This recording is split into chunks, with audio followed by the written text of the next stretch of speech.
persiapannya seperti apa gitu aja bang. Oh gitu ya bang. Cek Dah aman ya. Yuk. Oke bang, soal persiapan konser di Malaysia seperti apa sih bang Oktober nanti? Persiapannya kita baru mulai persiapan sebenarnya. Kita lagi dibuatkan semua aransemennya sama Mas Topati. Jadi nanti akan gabung juga sama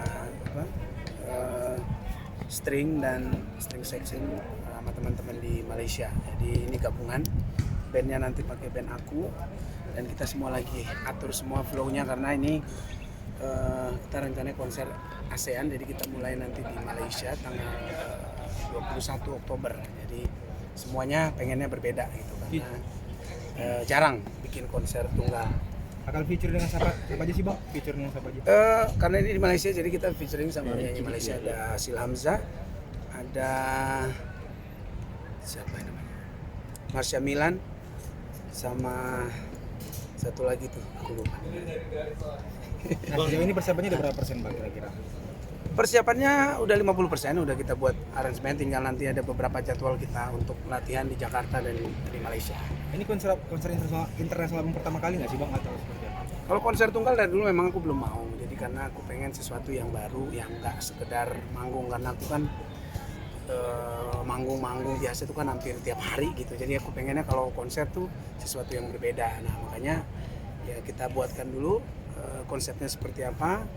Makanya ini udah kita bicarakan, udah dibuat semua panggung, lighting, aransemen semuanya berbeda. Jadi ya mudah-mudahan lancar. Tapi pemilihannya kenapa Malaysia bang di antara semua negara ASEAN yang? Ya sebenarnya karena dari dulu sebenarnya Malaysia tuh udah minta konser sebenarnya. Jadi ini sebenarnya mungkin bisa dibilang sebenarnya perjalanan untuk konser tunggal aku lah. Jadi kita pemanasan dulu. Aku tuh sebenarnya konser tunggalnya tuh maunya di Indonesia dulu. Jadi ini kayak pemanasan kita di Malaysia, makanya kita pakai And The Gang namanya, Judika And The Gang. Nanti kalau yang di Indonesia itu konser tunggal aku paling nanti ya itu akan lebih spektakuler lah, karena aku pengen semua genre yang aku bisa aku masukin. Nah untuk persiapan abang, treatment sendiri ada nggak sih bang di konser luar negeri seperti itu bang? Treatmentnya ya itu kan bagian dari nanti kreatif sama stage director nanti kita akan bicara. Kebetulan sekarang kita masih nyusun lagu, flow, durasi, konsep dan sebagainya. Jadi untuk kreatifnya kita masih akan bicarakan. Persiapan suara lebih mendalam gitu bang atau fisik seperti apa? Ada nggak sih bang? Aman. Jadi fisik memang nanti di bulan Oktober aku benar-benar nggak ambil kerjaan. Benar-benar aku pengen istirahat supaya nanti pas konsernya benar-benar prima gitu. Dan banyak yang minta 2 hari, tapi aku nggak mau karena aku pengen 1 hari itu biasanya kalau rocker tuh tenaganya habis-habisan gitu.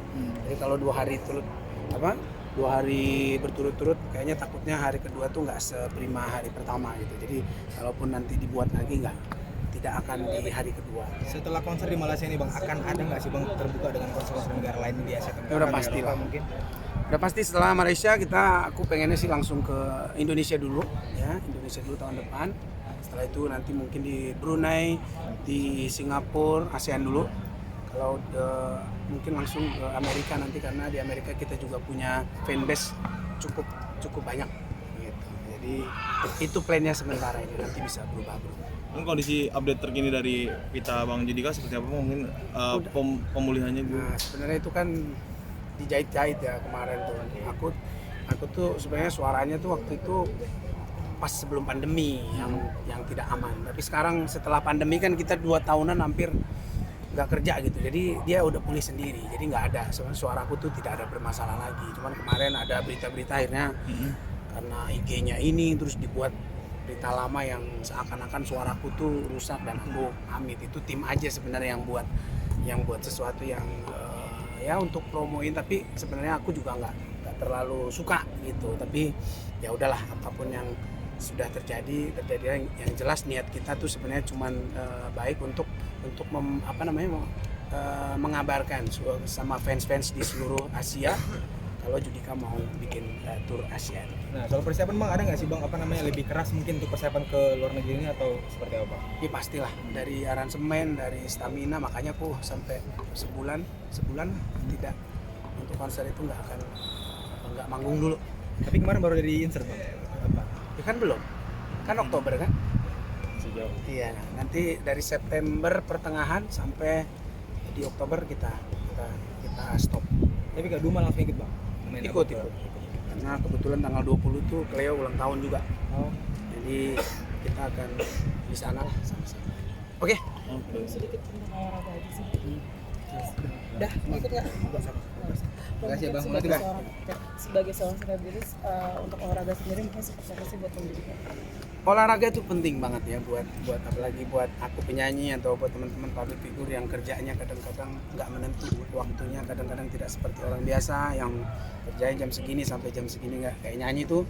Kadang kalau di kafe kita atau ya di luar kota tuh bisa manggung jam 10, bisa jam 12, bisa setengah 1. Jadi waktunya tuh sebenarnya udah nggak ideal, nggak seperti manusia yang biasa gitu. Jadi kita juga harus ekstra untuk mengganti hal-hal yang tidak baik untuk pola hidup kita itu gitu.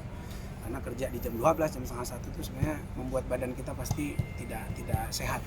Makanya harus dibarengi dengan olahraga yang cukup, terus makanan yang masuk ke dalam tubuh kita itu benar-benar kita perhatikan supaya nanti di masa, kadang mungkin masih muda nggak kelihatan, tapi di masa tuanya nanti, kalau aku pribadi aku pengen masa tuaku juga aku masih pengen lihat anak-anakku gede sampai mereka nikah sampai itu aku masih sehat gitu, nggak mau nyusahin mereka dengan kesehatanku. Jadi sebisa mungkin olahraga, apalagi sekarang kan aku emang dari dulu hobi main bola gitu, jadi apalagi games gitu kan, jadi nggak kerasa kita olahraganya, kita ketawa-ketawa ternyata udah turun 1-2 kilo gitu. Tapi kan banyak juga nih selebritis yang olahraganya tuh kasti ya?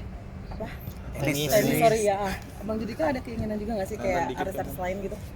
Enggak, dari sebenarnya istriku ya, Duma itu lagi getol sebenarnya main tenis gitu. Jadi kemarin aku nemenin dia berapa bulan, hampir 6 bulan inilah dia suka, jadi aku nemenin. Cuman karena kita basicnya suka olahraga, bosan nunggu akhirnya main.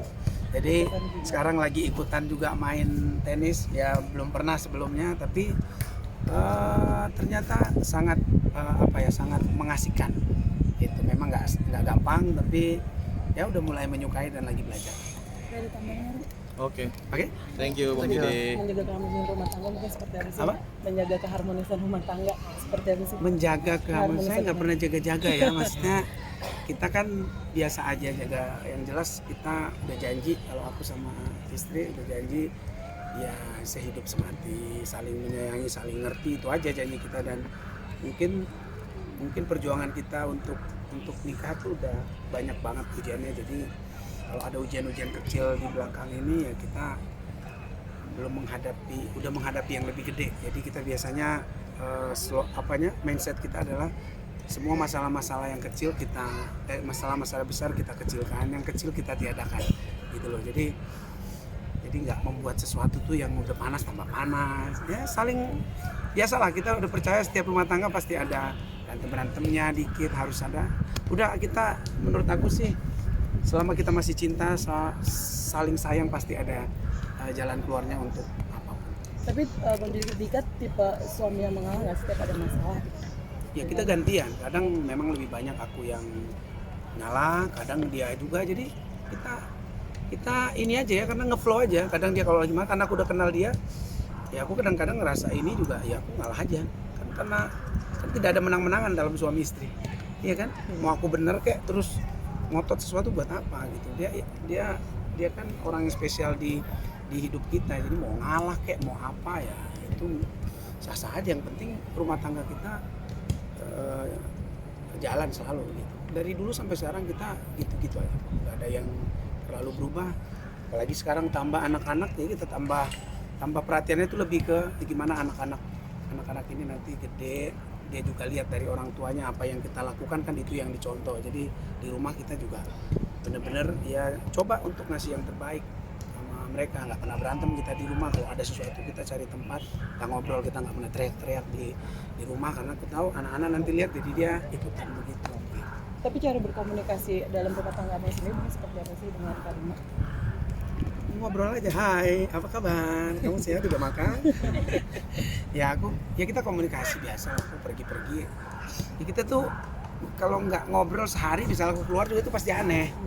Jadi kita karena sesuatunya udah biasa, tidak ada yang harus di gimana komunikasi biasa aja gitu.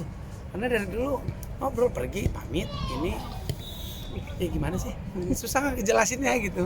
Ada kecemburuan juga nggak sih, maksudnya kecemburuan yang ditimbulkan dari Kak Duma sendiri ketika mungkin Bang Judika lagi keluar gitu? Cemburuan Kecemburuan sempat ada nggak sih? nggak ada, dia mah tipe yang positif thinking, aman. Tapi satu lagi menanggapi banyaknya dan maraknya selebritis kita bercerai, mungkin gimana nih? Aduh, aku nggak tahu ya, kalau itu kan kehidupan orang tuh macam-macam, kita nggak pernah bisa tahu seperti apa. Jadi yang jelas orang punya ini masing-masing, ya tanya sama orangnya aja. Aku nggak tahu lah kehidupan orang, aku nggak mau ikut-ikutan gitu, karena kehidupan kita sendiri, kita udah punya jalan masing-masing. Yang jelas kita doakan aja yang terbaik buat teman-teman yang lain gitu. Aku nggak mau ikut campur urusan. Siap, Ya, terima thank kasih. you ya.